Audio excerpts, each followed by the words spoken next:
Hello students, today we are going to start our second chapter, optics. So what is optics? Let us study that. Optics is a branch of physics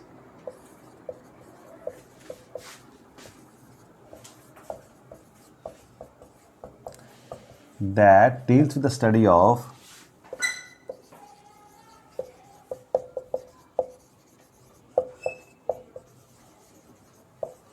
light and related phenomena.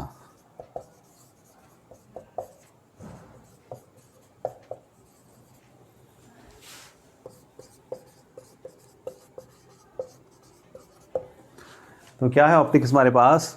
वो branch है physics की जिसमें हम study क्या करते हैं, what is light and the related phenomena, reflection, refraction, interference and so on. So इसे हम ऑप्टिक्स कहते हैं. ये हमारा सेकंड चैप्टर है, हम शुरू करने जा रहे हैं. अब ऑप्टिक्स को हम दो हिस्सों में डिवाइड कर लेते हैं. वन ऑफ देम इज से ray optics, another one is called wave optics. ये सिर्फ इंट्रोडक्शन है, ज़्यादा इनकी डीप में नहीं जाना. तो ray optics means it deals when it assume that light travels in the form of straight line. ये मान के चल रही है कि लाइट जो propagation is directly line in motion. तो लाइट रेस की फॉर्म में जाती है, रेस सीधी जाती हैं, then they bend according to the medium, they get reflected and तो ज्योमेट्री ये जैसे चलती है ज्योमेट्रिकल, वो ज्योमेट्री के रूल्स हम लगा रहे हैं इस पर. Whereas another branch says that, another part says that it travels in the form of waves. So पढ़ा था लास्ट चैप्टर में light. What is light? Light is electromagnetic radiation. कौन सी है? It can travel in vacuum. It does not require medium for its propagation. Medium में भी पास करती है, medium के बगैर भी ये चल सकती है वैक्यूम में. और ये ट्रांसवर्स इन नेचर है जिसमें electric and magnetic fields propagate करते हैं. तो कुछ फिनोमेना ऐसे हैं जो इससे सही कर रहे हैं. रिफ्लेक्शन हो गया, रिफ्रैक्शन हम कर रहे हैं, इंटरफेरेंस होगी, डिफ्रैक्शन होगी, वो हम वेव ऑप्टिक्स से करते हैं. So we are primarily concern in this syllabus with the ray optics. तो ज़्यादा पार्ट हम रे ऑप्टिक्स का ही करेंगे. बट आपके लिए सिंपल क्या है, we are dealing with branch of physics that is the study of light and its related phenomena. तो लाइट क्या, उसके रिलेटेड फिनोमेना कौन से हैं, कौन कौन से जो सिंपल इंस्ट्रूमेंट्स हम यूज़ करते हैं, जैसे microscope, telescope and its applications. So कहाँ कहाँ इसका नॉलेज अप्लाई कर सकते हैं, जैसे आप करोगे फाइबर ऑप्टिक्स में. So first question is what is reflection of light.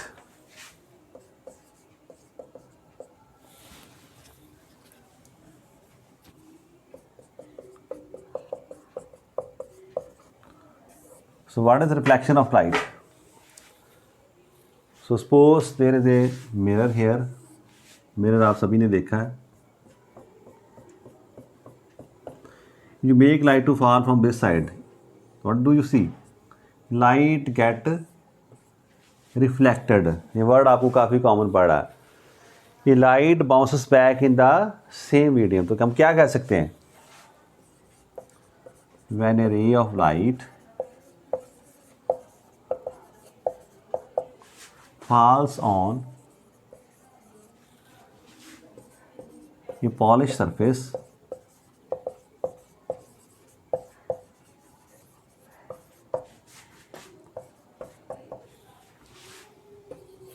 it gets bounced back in the same medium.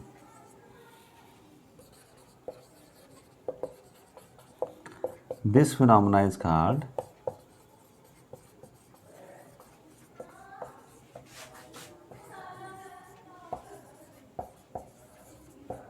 reflection of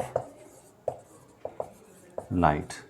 The bouncing, otherwise the bouncing back of light while falling on a polished surface, the same medium is called reflection. So जब बात आप जैसे मर्जी कर लो, जब light पड़ रही है किसी मीडियम पर और बाउंस करके फिर वापस आ जाए उसी मीडियम में, इस फिनोमेना को हम क्या कहते हैं, this phenomena is called reflection of light. बड़ा आसान है. अब इसके लास्ट कौन से हैं, what are the last which are obeyed in reflection, आप नोट कर लो इसको प्लीज़.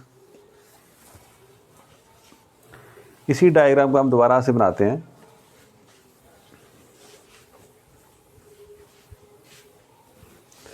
तो पहले कोई टर्म्स देख लो आप, लास्ट करने से पहले कोई टर्म्स देख लें हम। ये मिरर है हमारे पास,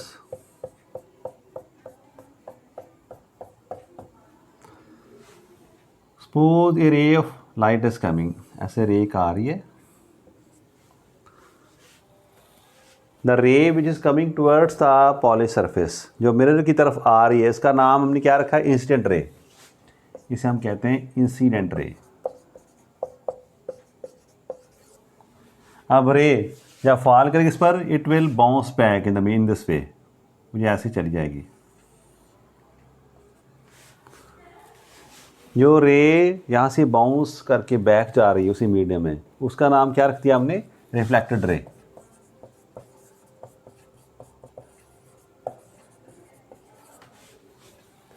इंसिडेंट रे जो आ रही है, रिफ्लेक्टेड रे जो बाउंस बैक करके जो रिफ्लेक्ट होकर वापस से आ रही है।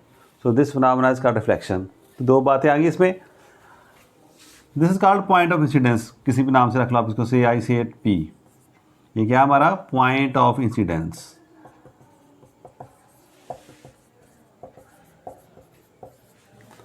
वो पॉइंट जहाँ पर आकर एक रे फॉल की। अब there are many many rays, मैं एक बना रहा हूँ, 1000 क्या मिलियंस रेज आ रही हैं, and they get reflected back in the same medium.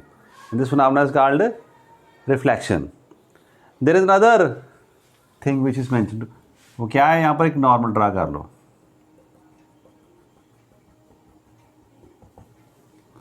It is called normal.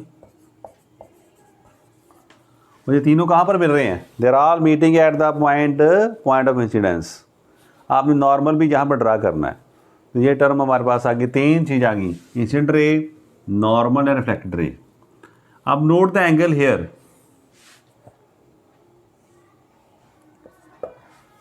This angle is called angle of incidence, angle which the incident ray makes with the normal.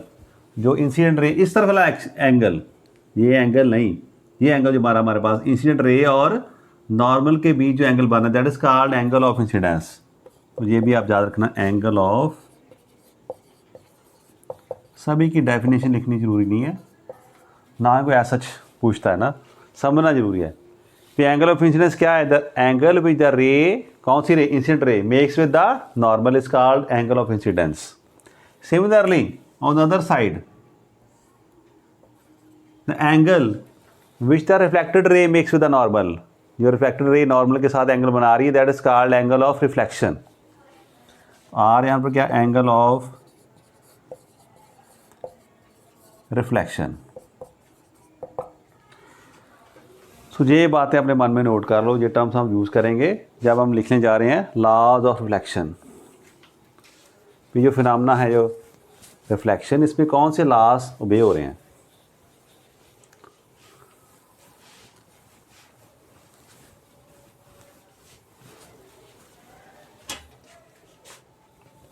Laws of reflection,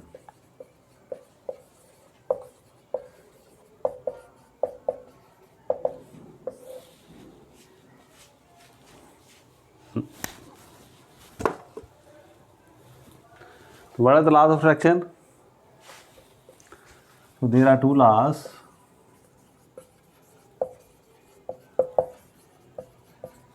First one, it says that the incident ray, वही रे जो आ रही थी towards the mirror, reflected ray जो वापस आ रही थी, and normal lie in the same plane।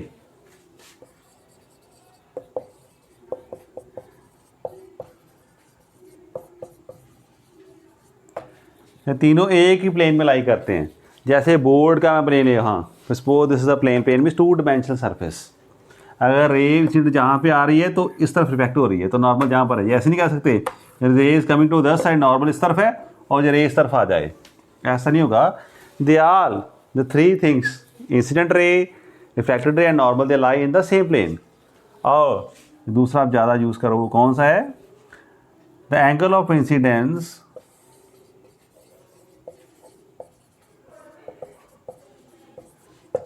is equal to angle of reflection.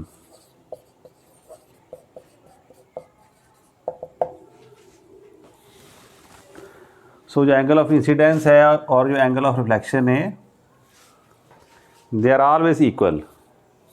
Angle of incidence and angle of reflection, they are always equal. So these are two laws of reflection. Now where do we observe reflection? ये बात खत्म, ये important है आपके लिए. It can be asked in examination. What are laws of reflection? आप याद रखना.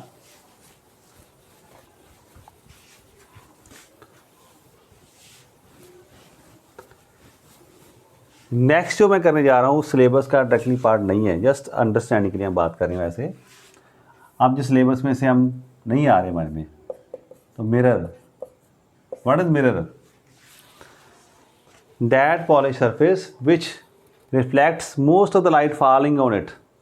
सो whenever light is made to fall on a surface, किसी सरफेस पर फॉल करो लाइट, तो क्या होगा? कुछ लाइट रिफ्लेक्ट हो जाएगी, कुछ इसका ट्रांसमिट हो जाएगा, कुछ ऑब्जॉर्ब हो जाएगा. There can be many phenomena that may take place. But कोई ऐसा सरफेस हो जिसमें ये रिफ्लेक्शन जो है डोमिनेट करे. मेजर पार्ट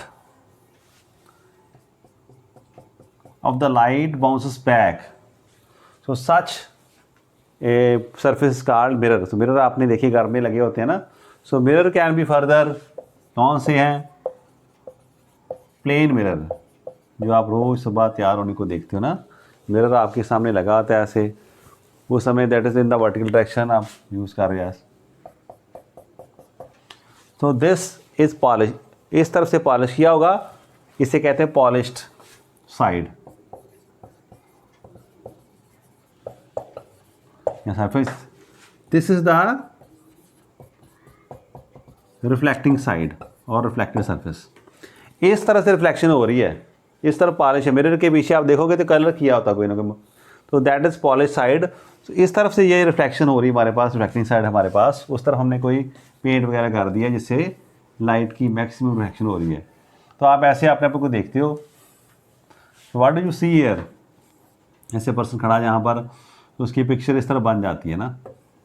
तो क्या देखते हो? जितना साइज पर्सन का उतना साइज उसके इमेज का आ रहा है उस तरफ.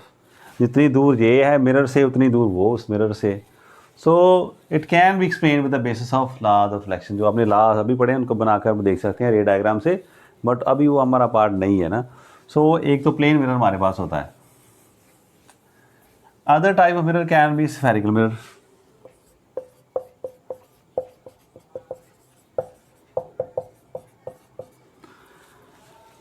प्लेन नहीं मिरर, हमने कोई स्फीयर ले लिया. Suppose we have a ball of glass. Glass ball अपने नहीं, हॉलो है.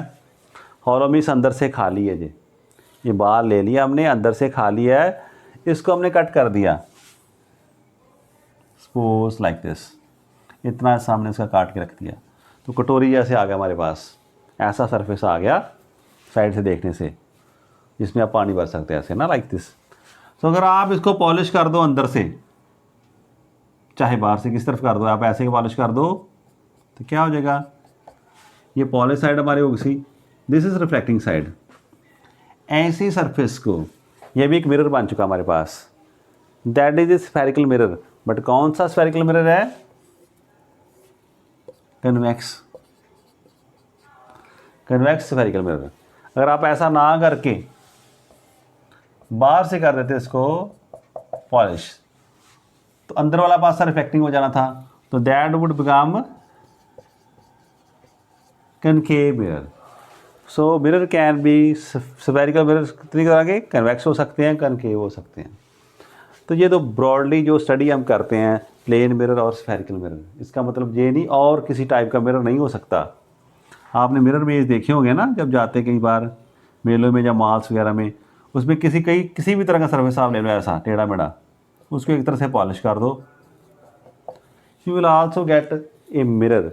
बट उसमें शेप बनेगी, that depends upon the curvature of that surface. उसके हिसाब से आपकी इमेज है that will also get change. आप इसके सामने खड़े होकर देखोगे तो आपका जो इमेज है that will be seen in large. ज़्यादा जो बार्बर्स वगैरह हैं जो नाई हैं जो काम कर वो ऐसे यूज़ करते हैं जब मिरर को लार्ज करना उन्होंने, या डेंटिस्ट वगैरह यूज़ कर रहे हैं आपके दांतों को अंदर से देखने के लिए। ये कन्वेक्स मिरर जो आप साइड पे लगा, side mirror of the vehicles, जिसमें पीछे वाली आनी चीज़ें छोटी दिखाई दे रही हैं बट ये एरिया का कवर कर रहा है, ज़्यादा कर रहा है। So they have their own applications. अब एक बात और कर रहे हैं, अब ये हमने रिफ्लेक्शन किया, अब आपने क्या देखा, dependent on the shape of the surface reflection can be of different types. Reflection को हम ऐसे भी कह सकते हैं, देयर इज रेगुलर रिफ्लेक्शन। इसका मीनिंग क्या है, suppose we have a plane mirror, आपके पास मिरर है, एक रे आ रही है इस तरफ से, क्या पढ़ा आपने, जैसे आ रही वैसे रे जा रही है, done. Angle of incidence is equal to angle of reflection. Another ray is coming parallel to this, दो आ गई हमारे पास, ये भी यहाँ से पैरेलल चले जाएगी। Another is coming here, that will also get parallel.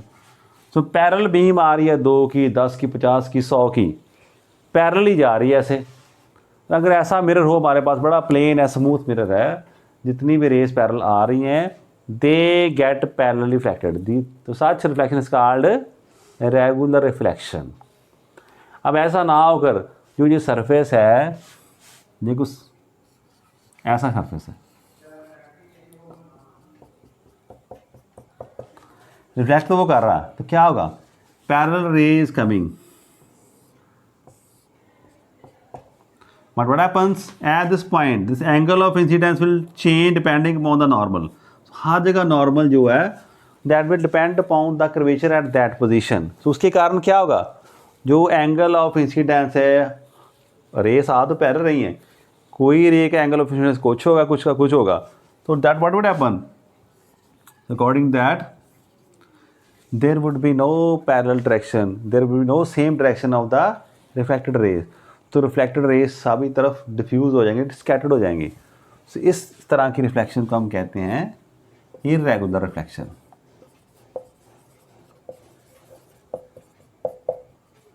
और इसे कहते हैं डिफ्यूज़ रिफ्लेक्शन। इर्रेगुलर कह दो और डिफ्यूज़ कह दो, आप कोई भी वर्ड यूज़ कर सकते हो, दोनों हमारे काम की है।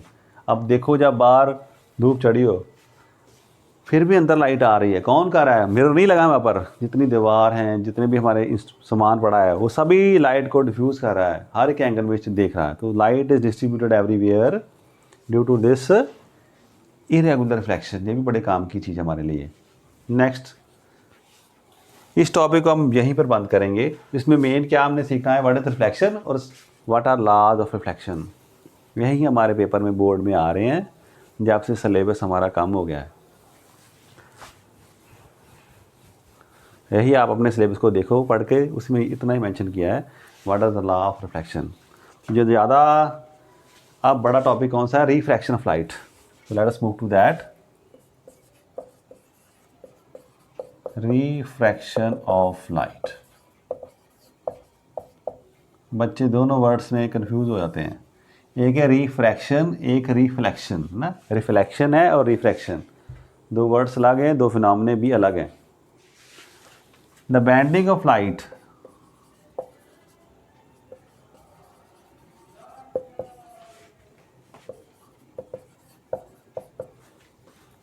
while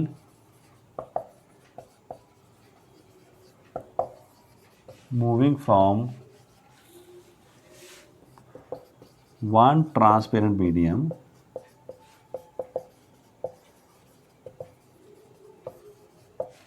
to another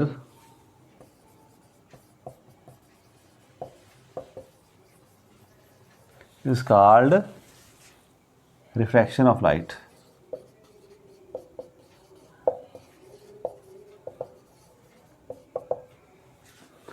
The bending of light while moving from one transparent medium to another is called refraction of light। तो आप जानते हो what is transparent medium? That medium in which light can be passed, जिससे light pass हो जाए, वो medium कौन सा होता है, ट्रांसपेरेंट मीडियम। जैसे ग्लास हमारे पास है, वाटर है, प्लास्टिक है, तो उसमें ये ट्रांसपेरेंट, उसमें लाइट पास होती है। एक ट्रांसपेरेंट मीडियम से जाते वक्त, जैसे एयर से वाटर की तरफ गई, एयर से ग्लास की तरफ जाए, तो उसका रास्ता क्या है, चेंज हो जाता है। That phenomenon is called reflection of light. Suppose you see like this, तो दिस इज ग्लास, ये ग्लास हमारे पास है और बाहर क्या हमारे पास एयर है। तो क्या देखो, if light is coming to this, ऐसे आ रही है, यहाँ पर आप नॉर्मल ड्रा कर दो, इट विल गेट चेंज। जाना से ऐसे था, इस तरफ जाना था, वो थोड़ी सी बेंड होगी हमारी light. So this bending will depend upon the pair of the medium, पहला कौन सा है दूसरा कौन सा है, उस हिसाब से इसका बेंडिंग एंगल चेंज होता रहेगा। So this phenomena is called, it can bend towards the normal. इस तरफ क्या है, ये नॉर्मल की तरफ आ गई है, ऐसे भी हो सकता है, ये नॉर्मल से दूर भी जा सकती है। तो both cases can be there, जो हम नेक्स्ट डिस्कस कर रहे हैं। तो पहले आप इतना समझ लो, what is refraction, the bending of light. जो लाइट का पाथ है थोड़ा सा चेंज हो जाता है जब लाइट मूव कर रही है from one transparent medium to another transparent medium. अब इसकी कोई टर्म्स हम डिस्कस कर लेते हैं।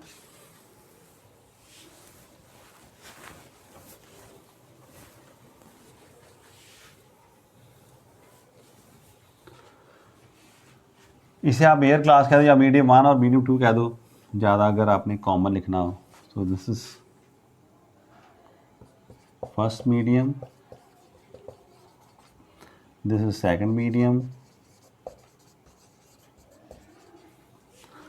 This ray which is coming toward the boundary. ये बाउंड्री हमारे पास आ गई ना, सेपरेशन आ गई हमारे पास, इस तरफ एक मीडियम है, इसके आगे दूसरा मीडियम शुरू हो जाता है इस बाउंड्री का, इसे हम कहते हैं इंसिडेंट रे, वही पुराना नाम इंसिडेंट रे। इसका नाम क्या पड़ गया अब, रिफ्रैक्टेड रे, पूरा लिख दें, रिफ्रैक्टेड, तो वर्ड डाल देना रिफ्रैक्टेड, REFRAC, रिफ्रैक्टेड रे। ये इंसिडेंट रे है, ये हमारी रिफ्रैक्टेड रे है। ये कौन सा आ गया फिर बात, वही पुराना नाम है इसका, नॉर्मल। तो this is point of incidence, this is point of incidence जहाँ पर इंसिडेंट रे आकर पड़ी और यहीं पर हमने नॉर्मल ड्रा कर दिया। अब ये angle which the incident ray makes with the normal, इसे हम कहेंगे एंगल ऑफ इंसिडेंस।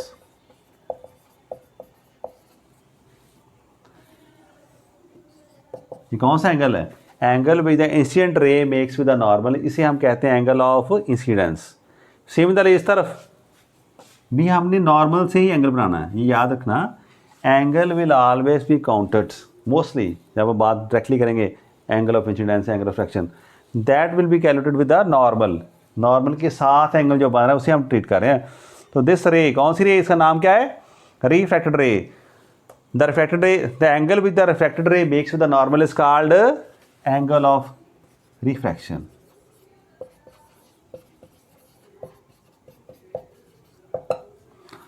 आप देख लो, ये दोनों एंगल बराबर नहीं आ रहे हमेशा, ये है ना, देख लो, कभी हो भी सकता आ जाए, बट वो स्पेशल केस होगा कोई, वो बाद में देखेंगे। But you see from here that the angle is not same, angle I is not equal to angle R. तो वो क्या है, वो हम इसके लास्ट डिस्कस करेंगे, तब हमें पता चलेगा। तो फिलहाल समझ लो फिनोमेना क्या है, जब लाइट जा रही है एक ट्रांसमिट मीडियम से दूसरे मीडियम में, तो उसका रास्ता चेंज हो जाता है। इस फिनोमेना को हम क्या कहते हैं, रिफ्रैक्शन ऑफ लाइट। अब हम बात करेंगे कि लॉज की।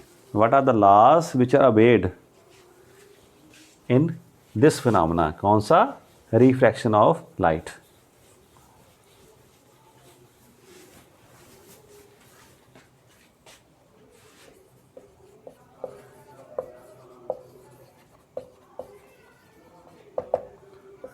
laws of refraction, again there are two laws.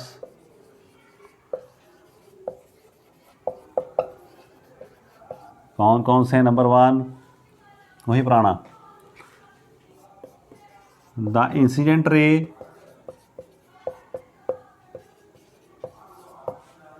Refracted रे and normal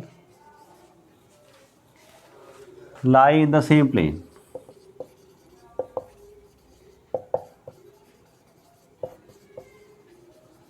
ये तीनों जो बात हमने की थी इंसिडेंट रे की, जो रिफ्रैक्टेड रे हमारे पास और जो नॉर्मल है, जो तीनों किस में चाहिए, एक ही प्लेन में चाहिए। दूसरी बात अलग आ गई हमारे पास, द रेशो ऑफ, इसकी रेशो, द रेशो ऑफ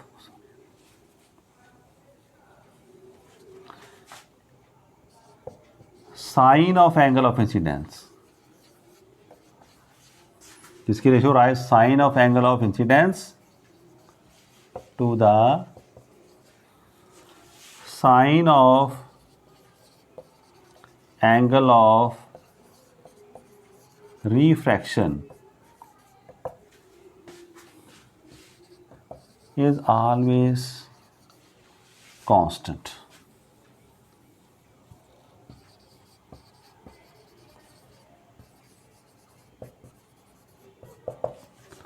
किसके लिए, बट ज़्यादा क्लियर है तो for a pair of media,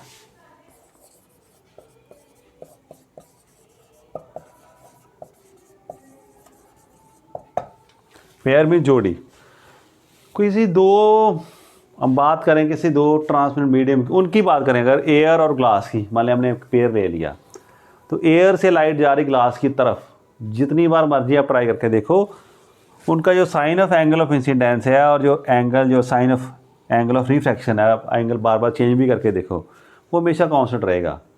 तो कांस्टेंट क्या है उसका नाम बाद में बताएंगे हम। तो अगर दूसरा पेयर ले लो, ग्लास और वाटर ले लो, तो भी आप बार बार देखोगे, what would happen, you will always find, कोई भी एंगल ऑफ इंसिडेंस लेके देखो और उसके corresponding of angle of refraction लेके देखो। जैसे मान लो मैं मैथ क्या कर रहा हूँ आपको, एक बच्चे ने ऐसे लिया एंगल ऑफ इंसिडेंस, तो उसका एंगल ऑफ रिफ्रैक्शन ऐसे आ गया, दूसरे बच्चे ने कुछ चेंज कर दिया, ज़्यादा बेंड कर दिया, उसका कुछ ऐसे आ जाएगा। तो जितने भी आप एंगल ऑफ इंसिडेंस ले लो और उसके corresponding angle of refraction note कर लो, फिर उनके साइन फाइंड करो, उनकी रेशो फाइंड करो, हर बार आप क्या पाओगे, हर बार पाओगे भी दैट इज़ ए कांस्टेंट। सो ये बात आप नोट कर लो। अब ये कांस्टेंट कौन सा है वो हम देख रहे हैं अभी।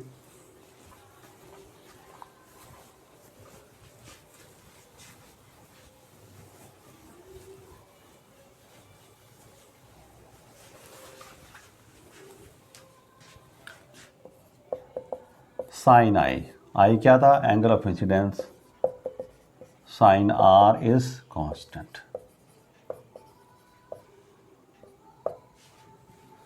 इस कांस्टेंट को हम क्या कहते हैं, इसका नाम रख दिया हमने म्यू। म्यू सिंबल है, नाम क्या इसका, म्यू। म्यू, यू नहीं है, ये म्यू है हमारे पास, म्यू। भैया आप ऐसे कह सकते हो, पहले मीडियम से लाइट जा रही थी, दूसरी मीडियम ऐसे, ऐसे भी लिख सकते हो ना। म्यू 1 2 भी कई बुक्स लिखते हैं हमारे पास, ऐसे भी लिखते हैं म्यू 1 2, ऐसे भी लिखते हैं म्यू 1 2। सो अब फिलहाल हम ऐसे यूज़ कर रहे हैं ना, 1 म्यू 2। ये क्या कह रहे हैं पास, light is moving from first medium to second medium. तो जब भी ऐसी रेज जाएगी तब जो साइन हमारा क्या होगा, कांस्टेंट होगा। हेयर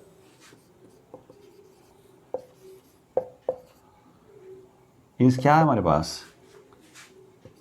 रिफ्रैक्टिव, इसका नाम क्या है, refractive index of second medium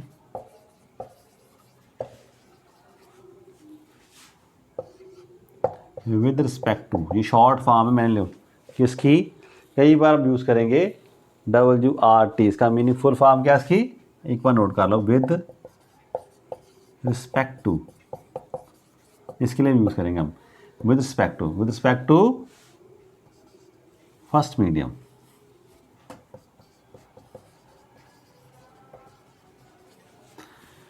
ये याद रख लिया आपने बात, विद रिस्पेक्ट टू, इसमें रब कर रहा हूँ। तो ये हमारा सेकंड लॉ। तो ये एंगल किसकी, sine of angle of incidence और sine of angle of refraction is always constant for a given media, given pair of media, उनके लिए कांस्टेंट होता है। तो ये दो लॉ आपने याद रखने हैं। डन। अब इसके बाद नेक्स्ट टॉपिक जो हमारा आ रहा है वो हम डिस्कस करें, इसको ज़्यादा डिस्कस करते हैं, रिफ्रैक्टिव इंडेक्स को। अब नेक्स्ट टॉपिक आप लिखो अपना, रिफ्रैक्टिव इंडेक्स।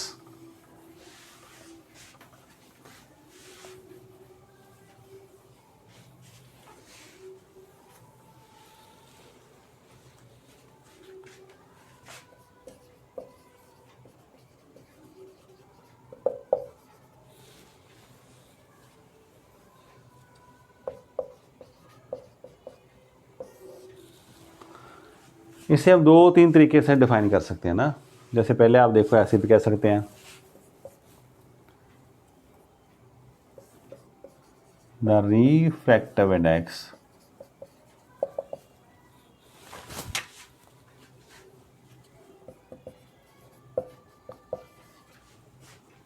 ए मीडियम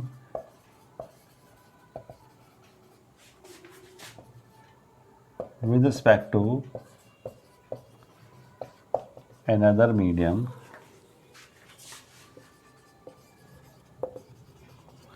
अब ऐसे बच्चों को मुश्किल आती समझने में, तो आप ऐसे द फैक्टर ऑफ सेकंड में लिखो, सेकंड मीडियम ऐसे कर लो with respect to first medium, तो आपको थोड़ा सा आसान हो जाएगा। या ऐसे भी नहीं करना तो आप और तरीका हमारे पास है, जितने वो भी मर्जी लगा लो, समझना आपने। मीडियम ए तो पहले मीडियम बी कर लो, medium B with respect to medium A, ऐसे लिख लो।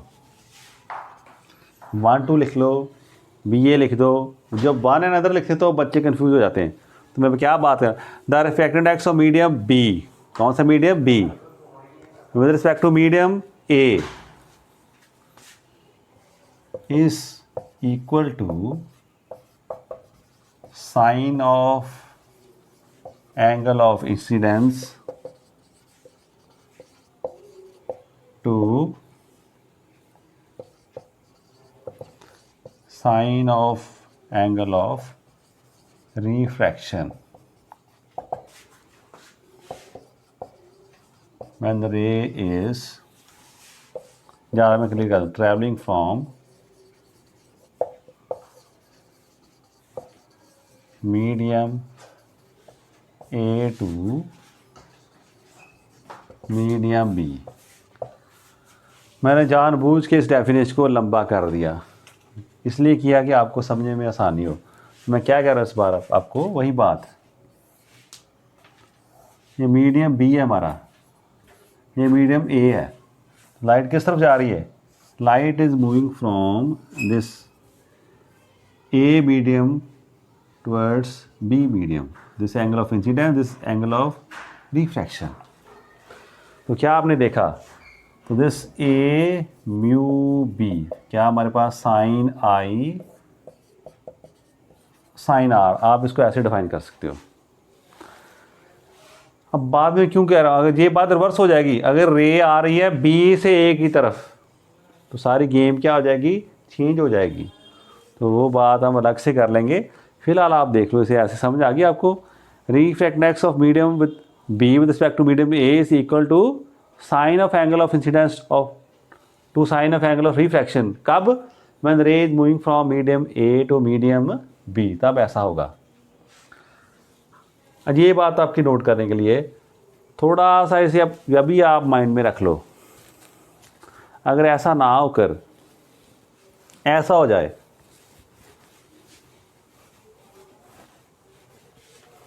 ये बात यहीं पर है, ऐसे ही डायग्राम हो हमारे पास, आपको बच्चा कहता है मैं इस तरफ से लाइट भेज दूंगा इस तरफ, तो लाइट ऐसे हो जाएगी। आप बन गए जी एंगल ऑफ इंसिडेंस और ये बन गया एंगल ऑफ रिफ्रैक्शन। अब आप क्या कहोगे, लाइट कहाँ से जा रही थी, लाइट अब जा रही है, जाने वाले मीडियम से नोट करो, बी से जा रही है किस तरफ, ए की तरफ। एंगल वहीं ऐसे हो गए, तो आप देखो इनको मल्टीप्लाई करके देखोगे तो what would you find, you will find that they will be inverse of each other. तो कोई बात नहीं, फिर लिखने में ऐसा तरीका है, बी से ए की तरफ आएगा तो जाने वाली जहाँ से जा रही है उसको पहले लिखना, जिस तरफ जा रही है उसे बाद में लिखना हमने। डन।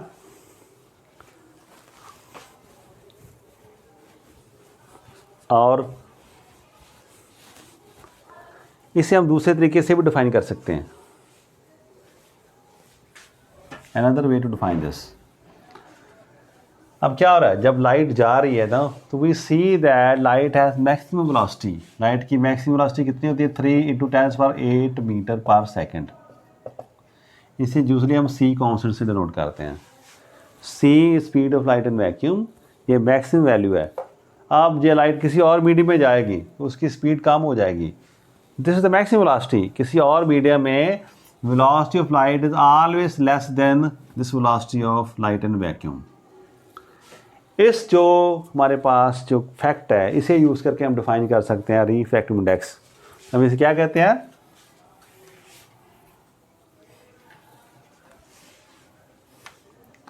अब बात 2-3 बात पहले समझ लो, आसानी से देख लो आसान। एक बात हम कर रहे थे,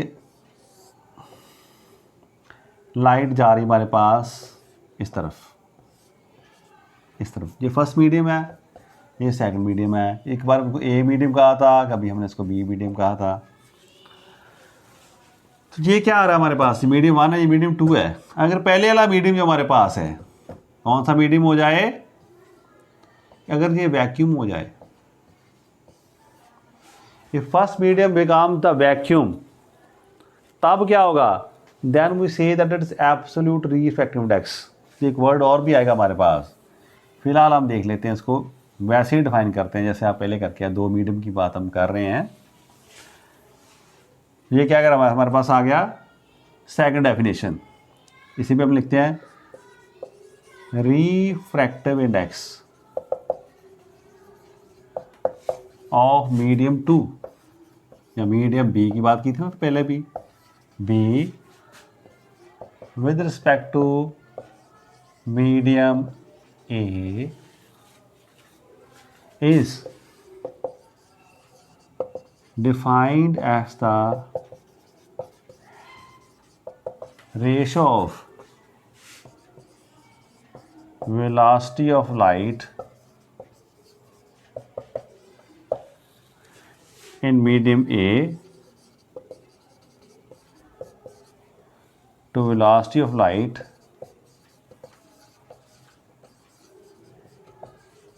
in medium B। तो क्या हो गया हमारे पास? A ratio B। तो क्या आ गया इसमें? जिस तरफ से जा रही है लाइट वो पहले वेलोसिटी, जिसमें जा रही है वो वेलोसिटी बाद में। डन? जिस तरफ से लाइट जा रही है वो पहले आ रहा है हमारे पास, जिसमें जा रही है दैट इज बाद में आ रहा है ना। तो क्या देखो, this is the refractive medium B with respect to medium A. तो ये दोनों क्या है? तो इस मीडियम बी को डिफाइन करने के लिए नोट कर लो पहले आप, जो मैं बात बता रहा हूँ आपको। मीडियम बी का बताने के लिए भी रिफ्रैक्टिव कितना है, हमें किसका सहारा लेना पड़ रहा है? मीडियम ए का। हमें पेयर बनाना पड़ रहा है।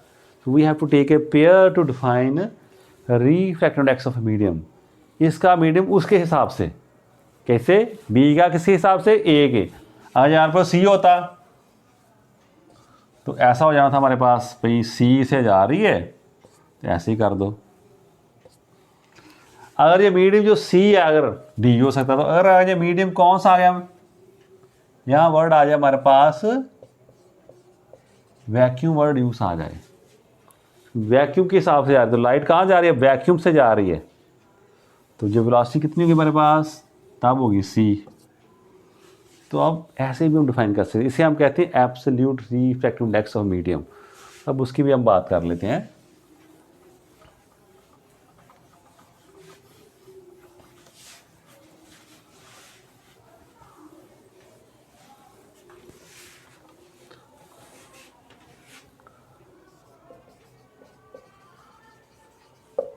Absolute refractive index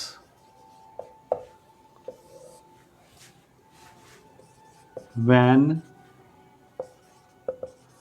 light is moving from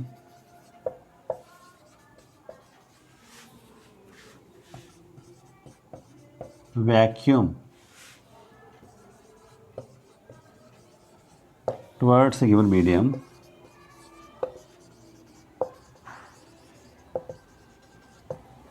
then the refractive index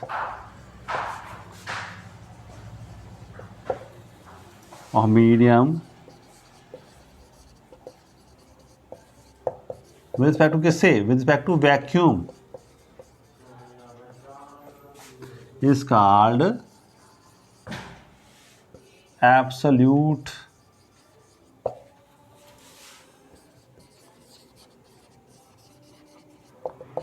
refractive index। इसे हम कहते हैं एब्सोल्यूट की बात जो बात करें, जैसे मान लो म्यू बी है तो कैसा आएगा, सी अपॉन वी आ गया हमारे पास, जो जनरली आप म्यू भी कह सकते हैं ना। अब इसका नाम इस म्यू ऐसे हम डिफाइन कर सकते हैं एब्सोल्यूट को। Here C is velocity of light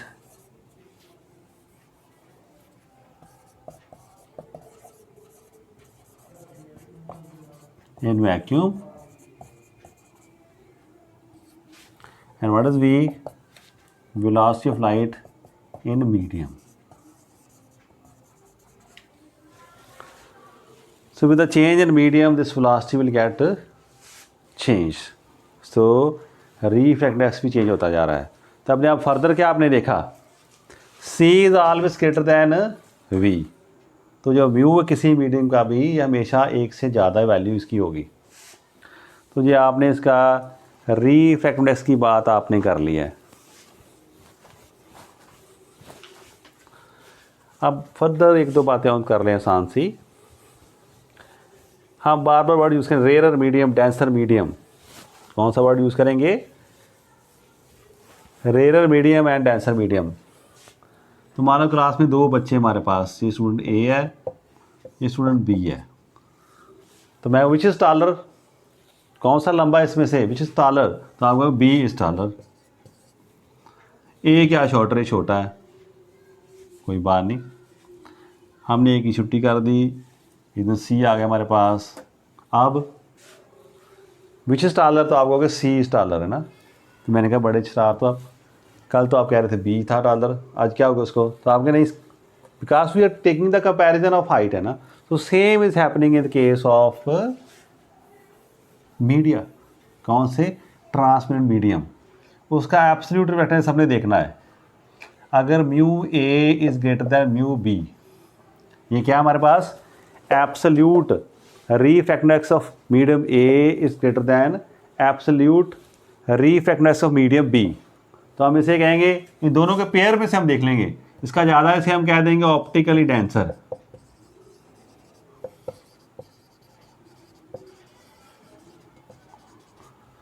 इसे क्या हम कह देंगे, ऑप्टिकली रेयर मीडियम।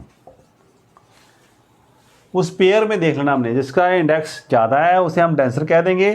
तो ये ऑप्टिकल वर्ड भी हम कम ही यूज़ करते हैं जब ऐसे बात करते हैं हम। तो हम जैसे डेंसर मीडियम, रेयर मीडियम, बस इस किससे डिफाइन हो रहा है, that is defined on the basis of their absolute refractive index. उसकी बात हम करनी है। उस पेयर में आपने देखना है, जिसका ज़्यादा होगा वो डेंसर माना जाएगा, जो जिसका कम होगा वो रेयर माना जाएगा। ये बात होगी आपके पास। अब एक और बात कर लेते हैं।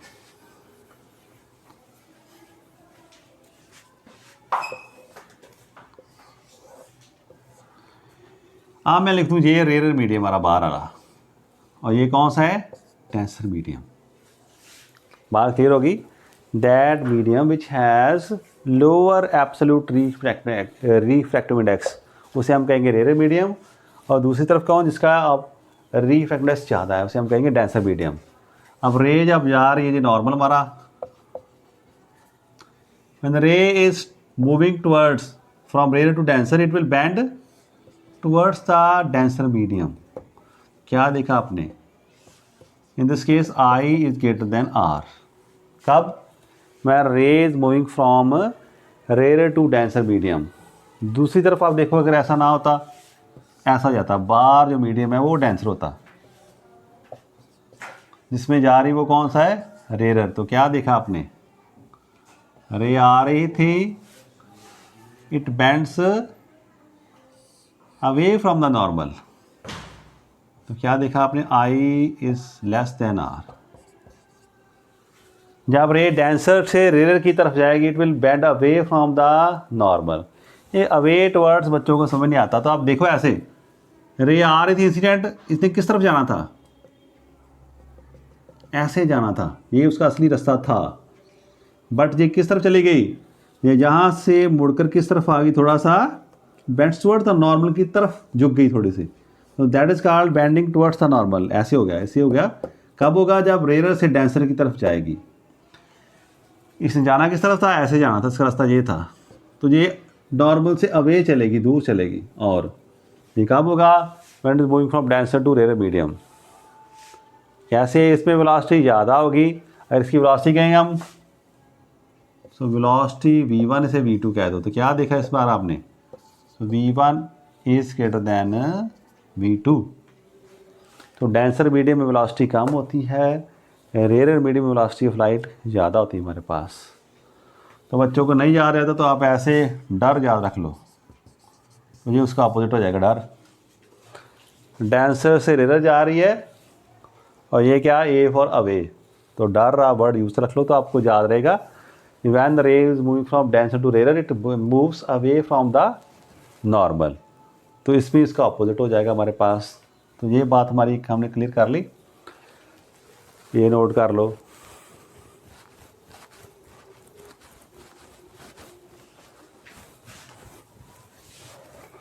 अब एक और कंसेप्ट देख लो।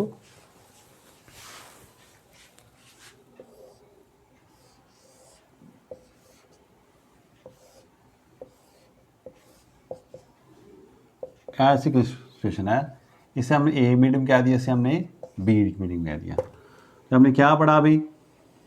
What is mu?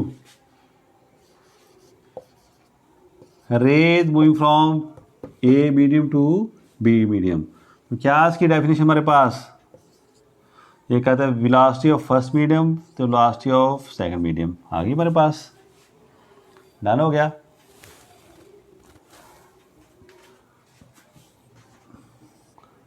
दूसरा बच्चा कह रहा मैं ऐसे नहीं करूँगा, मैं क्या करूँगा? रे को इस तरफ से भेजूँगा।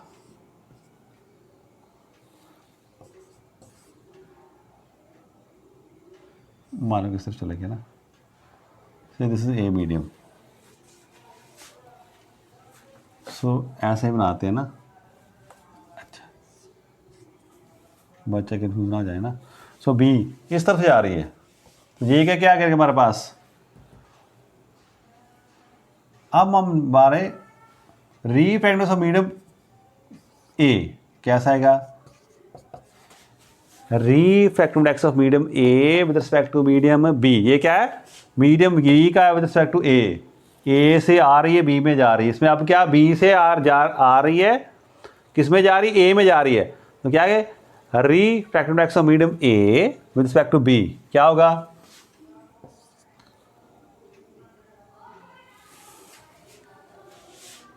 We B upon V A. So दोनों का मल्टीप्लाई करके देखो, करो multiply. What do you see here? ये क्या हमारे पास? ए से बी की तरफ जा रही है, उसका ऊपर आ रहा है, या बी से इस तरफ जा रही है, तो क्या देखोगे? तो you will see that this relation of reciprocity.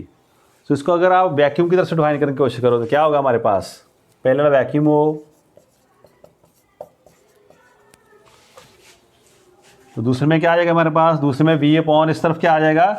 दूसरी तरफ जाओगे तो फिर इस तरफ क्या आ जाएगा? वन। जो वैक्यूम टू आ रहा है हमारे पास, किसका आ रहा था? इसमें वैक्यूम है, इसमें कौन सा हमने मीडियम ले लिया? सपोज दिस मीडियम ए। इसमें क्या है? ए से जा रहा है, इसकी तरफ जा रहा है, तो इसमें आप क्या होगा? वी ऊपर आ जाएगा, सी नीचे आ जाएगा। तो क्या होगा? उनको मल्टीप्लाई करो, यू विल सी दैट दोनों का प्रोडक्ट क्या आ जाएगा हमारे पास? वन आ जाएगा। करके देखो, दोनों को मल्टीप्लाई करके देखो। यहाँ पर ए म्यू बी, इसको मल्टीप्लाई किया बी म्यू ए, तो V A upon V B. जैसे मर्जी आप कर लो, चाहे वैक्यूम से कर लो, चाहे ऐसे सिंपली कर लो। क्या देखा? वी ए कट हो रहा है, वी बी कट हो रहा। तो क्या आ गया रिलेशन? ए म्यू बी, ये आंसर आ गया हमारे पास वन। इसे हम क्या पता चलता?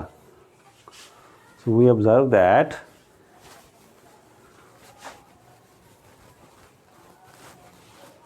इसे हम क्या ऑब्जर्व कर रहे हैं? A this is equal to 1 upon B A. दोनों आपस में क्या है, रेसिप्रोकल ऑफ ईच अदर, इसे ऐसे डिफाइन कर सकते हैं। अगर इसमें से एक हम ले लें, कौन सा है, वैक्यूम, दूसरा कौन सा, कोई नॉर्मल मीडियम है, तो भी हम इसे डिफाइन कर देंगे ऐसे। आप कह रहे हैं वैक्यूम की तरफ से जा रहा है, तो क्या देखा हमने, वैक्यूम हमारे पास, इसे बाद में हम डिलीट कर देंगे, ये मीडियम की तरफ आ रहा है किसी ए की तरफ। दूसरी तरफ हमारे पास क्या है, ये मीडियम की तरफ से जा रहा है हमारे पास, वैक्यूम की तरफ जा रहा है। तो अगेन ऐसा आ जाएगा हमारे पास, तो इसको हम रब कर देंगे तो इट वुड लाइक दिस, ऐसे रब नहीं लगेगा ना। सो छोड़ दो, अब ज़्यादा टेंशन नहीं लेनी हमने, इतनी बात याद रख लो, A mu B is equal to B mu A, दोनों का रेसिप्रोकल रिलेशन है हमारे पास। तो इस जो रिफ्रैक्ट इंडेक्स आपको याद रखना, it can be defined in these many ways. आप कह दो कि ए से बी की तरफ गए मैं, तो क्या आपने देखा, sine of angle of incidence. आप जब बच्चे कंफ्यूज होते हैं जहाँ पर, तो आप लिख दो ऐसे ही, साइन ऑफ एंगल ऑफ इस तरफ, बी इस तरफ है ना, ऐसे लिख सकते हैं आप, याद रहेगा आपको।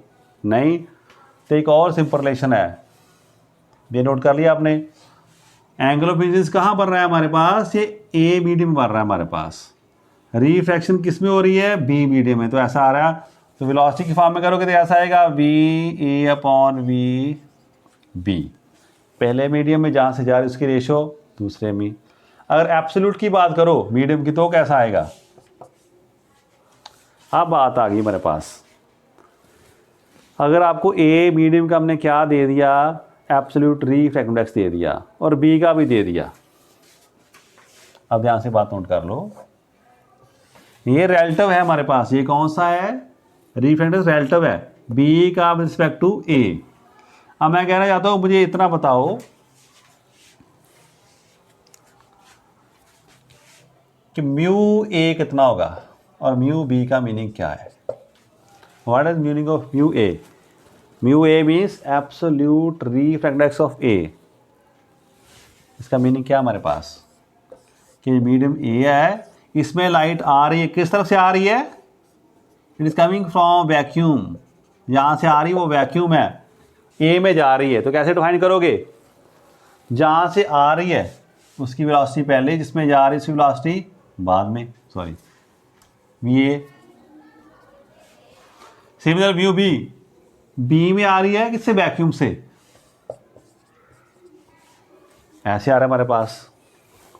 तो अब करो दोनों को ऐसे, what do we see there, दोनों को मल्टीप्लाई ऐसे, तो ऐसे डिफाइन करके देखो उनको, वी ए को हम क्या लिख सकते हैं, इसी बनाना हो तो हम ऐसे डिवाइड करते हैं, वी ए अपॉन सी, और इसको लेते हैं वी बी अपॉन, सॉरी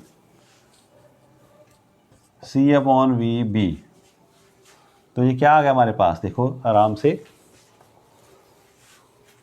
इसको लंबा कर दो रिलेशन को, ये नोट करें आप, ये क्या आ गया हमारे पास, सेकंड वाला तो आ गया सी अपॉन म्यू बी है, ये क्या हमारे पास,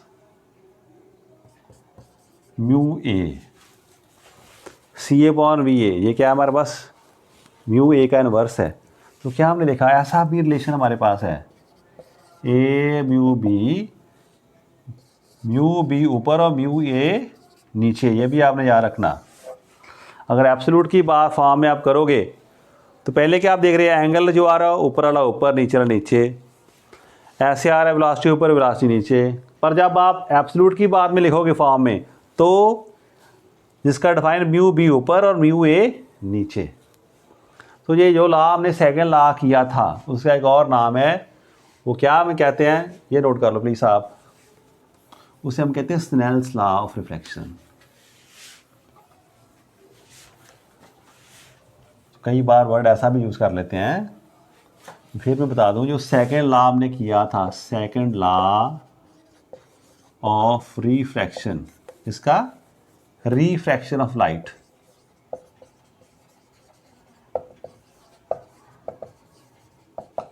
उसका नाम क्या अलग से, इज कॉल्ड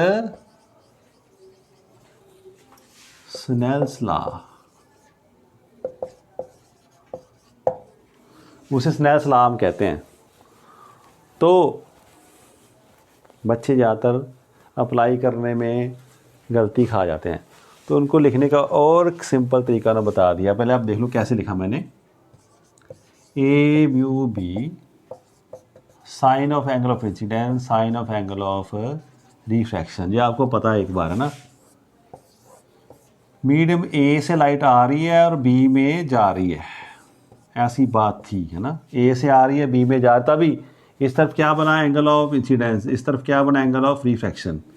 तो ये किस में मानता मीडियम, ए में, ए किस में माना मीडियम बी में। तो पाँव में जा लिख लो ए और बी। दूसरा इसे हम कैसे लिखते थे, mu B upon mu A, ऐसे लिख लो। चाहे आप इसको लिख सकते हो म्यू 1 और 2,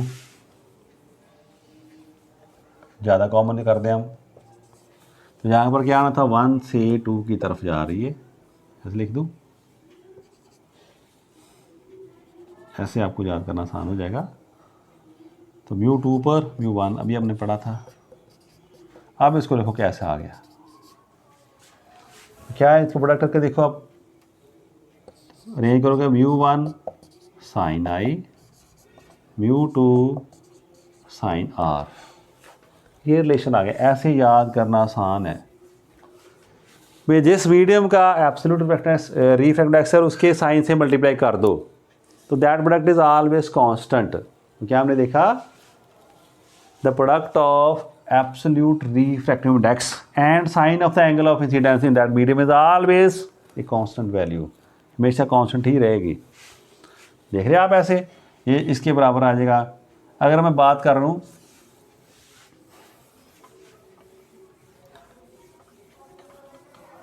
ये नोट कर लिया आपने, ऐसे आप याद कर लेना। एक तरफ उसका ले लो, उसी का रिफ्रैक्टेंस, उसी में साइन ऑफ एंगल है, उसका प्रोडक्ट क्या होगा, कांस्टेंट। वैसे आपको समझाने के लिए इतना डीपली बात हम करेंगे नहीं।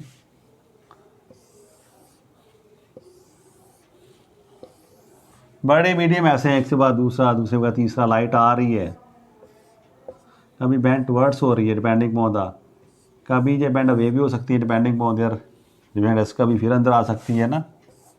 वाट ever may be happening here, इसे एंगल ऑफ 1 कह दिया, यहाँ पर एंगल ऑफ 2 कह दिया, ऐसे 3 कह दिया, एंड सो ऑन, जैसे मर्जी आप करते रहो। तो क्या होगा आप देखोगे, देखो ये एंगल और ये एंगल दोनों बराबर आ जाएंगे ना, ये दोनों पैरेलल है, तो अल्टरनेट एंगल्स होते हैं। जितना एंगल यहाँ पर I2 तो यहाँ पर भी I2 ही बनेगा। फिर I3 तो ये भी क्या होगा I3 एंड सो ऑन। तो क्या आप देखोगे, ये म्यू 1 है, इसका म्यू 2 है, इसका म्यू 3 है, इसका म्यू 4 है, एंड सो ऑन चलता रहेगा। तो आपने सिंपली याद रखना, पहले वाला एंगल म्यू 1, इसमें एंगल कितना जी, साइन I1। दूसरा आ गया जी म्यू 2, इसमें कितना angle, sine I2। Mu 3 sine I3 and so जितनी मर्जी लंबी लड़ी बना दो। So that is given by Snell's law. So इसको ऐसे भी हम याद रख सकते हैं। So in this lecture we discussed the basic phenomena which are discussed in optics. So कौन से हैं, रिफ्लेक्शन ऑफ लाइट, उसके लास्ट कर लिए, बड़ा थोड़ा सा पोर्शन हमारे सिलेबस का पार्ट है। सेकंड फिनोमेना कौन सा है जो अब ज़्यादा डिस्कस करना हमने, that is refraction of light. When light is moving from one transmit medium to another, it bends away from its path. तो उसमें it can bend towards the path in the rays moving from rare to denser, it bends towards the normal. और जब वो जा रही है rare से denser की तरफ, it moves away from the normal. तो स्नेल्स लॉ हमारे पास आ गया। अब नेक्स्ट जो लेक्चर्स करेंगे उसमें हम डिस्कस करेंगे भी ये कैसे कैसे इनको अप्लाई करते हैं। तो इस लेक्चर में इतना ही बड़ा। Thank you class.